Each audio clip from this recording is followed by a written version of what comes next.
Welcome to Crushing Kayfabe. My name is Jason Garish. Thank you for tuning in. Before we get too involved with the wrestling stuff and Summerslam, I'd like to make a little note about our little mention of Steven Tyler. Unfortunately, of Aerosmith. Unfortunately, has apparently some kind of major vocal injury, and they're ending their tour right now, and they don't think he's ever going to be able to tour again. So, I mean, it's crazy that they've been able to do it this long, especially the way that that Tyler hits those notes and sounds. It's been pretty amazing. I don't know how the guy hasn't destroyed his voice already, but for him to be able to perform at that level, being older is absolutely astounding. It's incredible. So I mean, my first cassette I ever bought as a kid was Aerosmith Greatest Hits. I moved on to heavier stuff and then to country and whatnot. But Aerosmith was an important part of my growing up. So yeah, I didn't really get too much into their popular stuff later on, but early on they were a big influence on me. So it's real sad to hear that Steven Tyler had injured his vocal cords and what is not able to continue on. So that's really horrible news, and wishing him the best, prayers and everything going out to him. So yeah, hopefully everything works out. It's sad. Anytime a legend from your musical past and musical development as a kid, anytime they can't continue on, it's always very very sad. But yeah, we all get there, unfortunately. But let's talk about SummerSlam.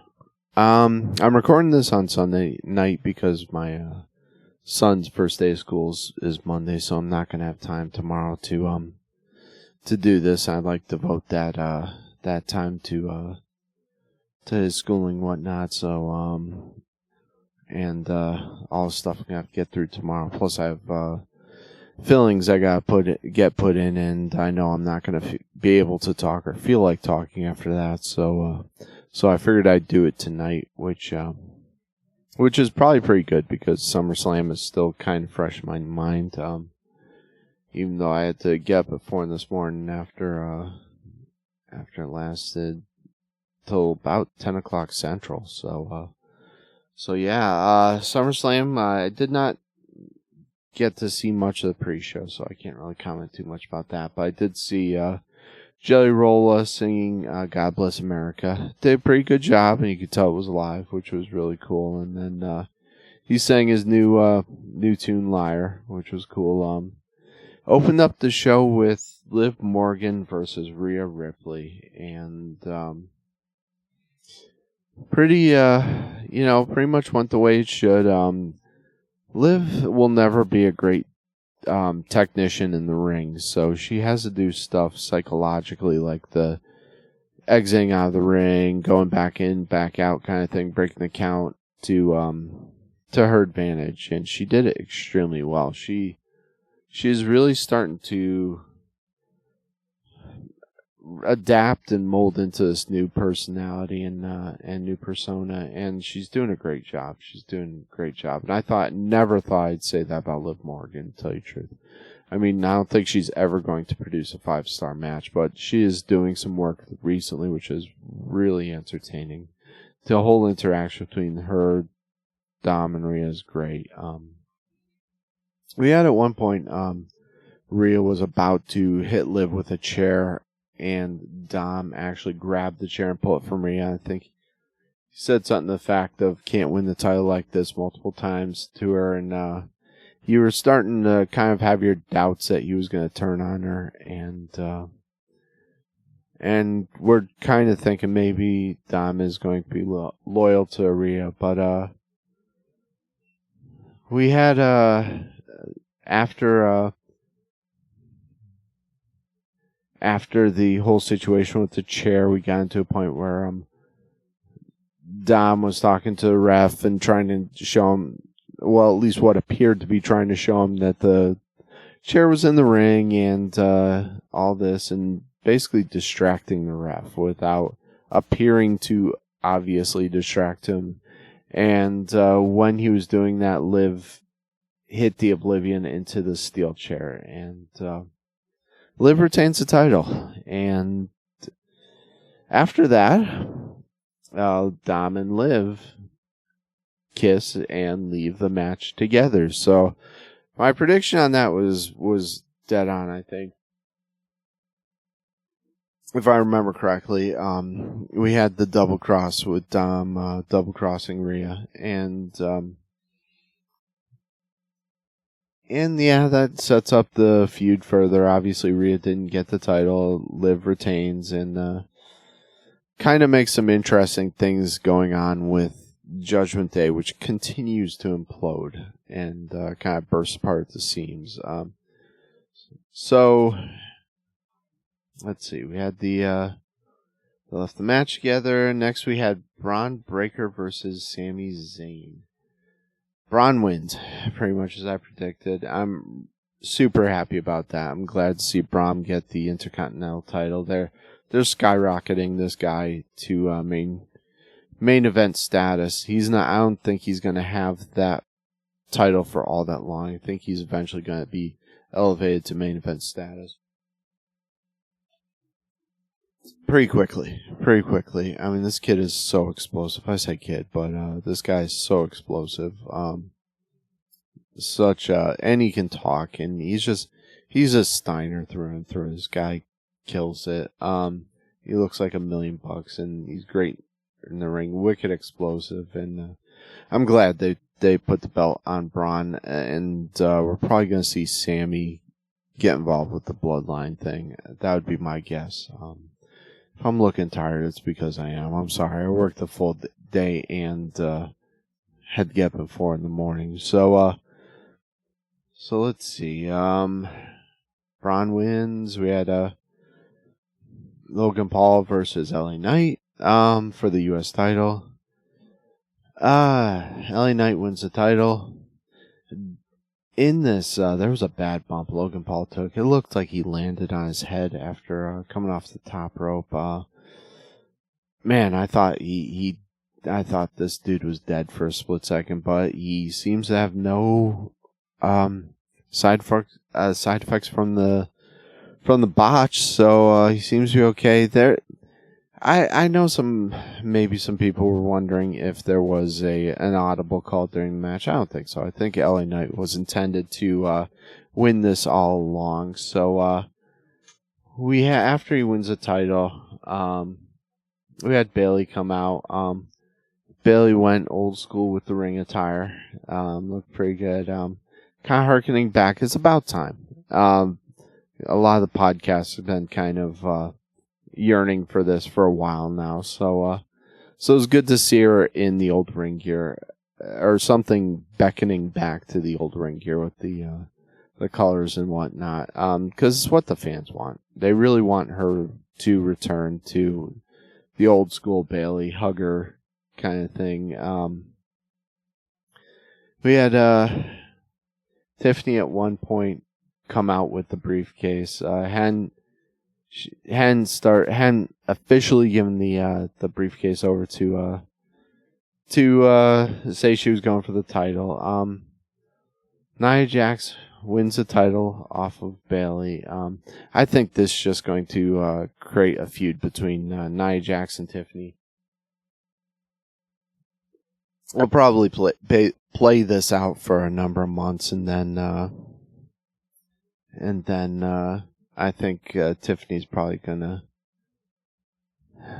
I don't know if she's gonna win the title, but she's gonna come damn close, I think, and it's gonna cause a breakup between the two. I know it is. They've been teasing this all along. So next we had one of my most anticipated matches was CM Punk versus Drew McIntyre. Pretty brutal match the way it should have been. It was a good match. I had some issues with this match. the whole thing with the bracelet was played up, I think, way too much. When Punk gets it back, and then Seth ends up with the bracelet, he's protecting the bracelet by putting it on his wrist, and Punk sees this and obviously blows up and creates a whole thing between Punk and Seth. To be honest with you, I really didn't think it really mattered who won this match. I think they were trying to set up the whole Seth versus CM Punk angle, and I think that's what was going to be the outcome of this all along. I still think they got a little bit of meat on the bone for this Drew versus CM Punk thing. You would have thought they had the final match, kind of the blow-off match at SummerSlam. That would have made more sense. But like I said, it's kind of CM Punk looked a little heelish at times with the whole way, he's going off on Drew and whatnot. I don't know if it's true. I've seen rumors that the person who made the bracelet is now trying to get monetary compensation because they're using the bracelet in storyline. I don't know if that's true now. If you know, please comment in the comment section. I'd love to know. Like I said, brutal match. Drew wins. It really didn't matter too much who won. Next we had Damian Priest versus Gunther. Good match. Real good match. I think I predicted Priest, maybe. I'm not sure because I was thinking like Triple H, or at least trying to think like Triple H, because he's been shoving Priest down our throat. I thought he'd want to continue to shove Priest down our throat and try to show that he wasn't an interim champion. So that was that was my misstep on that one. But good match. These guys put in a real good show. Overall, I think the whole pay-per-view or PLE, whatever you want to call it, was pretty darn good. But Finn Balor comes out during the match. You kind of expected something like this to happen. Priest is pinning Gunther, and Finn puts Gunther's foot on the rope during the pin. And I think he points out to the referee. Priest didn't see it at the time when he was pinning him, but he does see it on the big screen. So ends up because of the mayhem and whatnot, Gunther ends up winning the championship off a rear naked chokehold. Priest kind of saves face a little bit because he doesn't tap out. He never taps out. He actually gets out of the submission hold once, and then he ends up actually just going out cold. So they end up Gunther ends up taking the belt off of him via submission, and obviously Priest sees the footage of Finn Balor doing that, and thus sets up a future feud between Damian Priest and Finn Balor. Now, my question is, where does it go from here? Do we have two separate factions developing? Well, we're going to have two separate factions developing off of the Judgment Day. So, did I say Bloodline earlier? I don't know. Like I said, I'm really tired right now. But, so we're going to end up having two separate factions, I think, with the Judgment Day. My question is, does Liv and Dom team up with Finn Balor and JD Drew, or JD, I should say. Obviously, I think we're going to have Rhea and Priest aligned together. So are they going to be the Judgment Day? Is the other team going to other stable, I should say, form something of their own. And I guess I question too: is there going to be anybody else that joins up with Rhea and Priest? Because they're obviously baby faces now. There's no doubt about that right now. So I'm sorry, I'm just scrolling through some things right now, and it'll be interesting to see how this all plays out, because it kind of takes Priest out of the hunt for the championship with a rematch against Gunther, I'm thinking. Next we have the main event.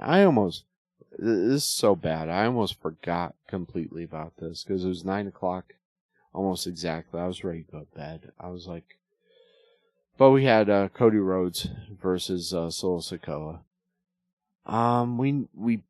We knew that that Roman Reigns was going to show up at some point during this. You know, not even at one point. It was kind of funny. I was kind of wondering myself, is Roman showing up, whatnot? But Rhodes is walking to the ring. Gets a heart-to-heart with Arn Anderson. Really cool to see Arn again. I marked out for that. I was happy to see him. And nice, kind of made it feel big fight feel and all that. Cody was walking out the ring with Pharaoh and his dog. And I was hearing that he's no longer going to go out on the road with them. So that's... got to see Pharaoh again. That's pretty cool. It's too bad I don't know if he's just getting to the age where, you know, dogs get older too and he can't go out there. Beautiful dog though. Wow. You know what to say about Cody comes out with the skull mask, which I like the skull mask, but it's a little too big. It looks kind of silly sometimes on him. I wish they'd kind of tone it down a little bit, but it is a cool looking mask. I will give him that. You know, he started the match, and of course, it's because it's Bloodline rules. Bloodline comes out to interfere, which we kind of knew. And then of course when this happens, I was a little disappointed that Randy Orton and Kevin Owens kind of showed up. I was hoping that the Usos would reform, and that would be the logical reason for Roman Reigns to come out. You know, because he doesn't really have any reason to help Cody. You know, he really couldn't care less about Cody. And the fact that they didn't bring out Paul Heyman was major disappointment. So in some ways, this was a letdown. In some ways, I think they could have done more. During the match, I'm trying to think here. I'm sorry.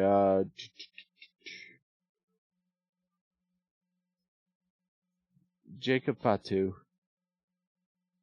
ends up, and there's some question now that whether or not this is a legit injury or not. But some people are saying he broke his leg. He didn't get up from that same spot after the spot outside the ring. So I'm wondering if it is legit. I'm thinking the fact that he sat down there, because why would they work an injury like that in the storyline? It's kind of silly. This is right now Jacob Fatu is the big time enforcer for this version of the Bloodline. So why would they have him go down like this in storyline? But he did something to his leg, it appears, and because he was in a boot the following day and coming away from SummerSlam. So unfortunately, it looks like something did happen to Jacob Fatu. And we had at one point, you know, Roman Reigns his music hits, everybody goes nuts. It's a big deal. Comes out to the ring, ends up spearing, Solo, and Rhodey. Wow, where'd that come from? Rhodes, Cody Rhodes. I'm just gonna combine his name from this point on. He's Rhodey. All right, Cody Rhodes defeats Sikoa with a pinfall. We kind of go to the end of the show with Roman walking away.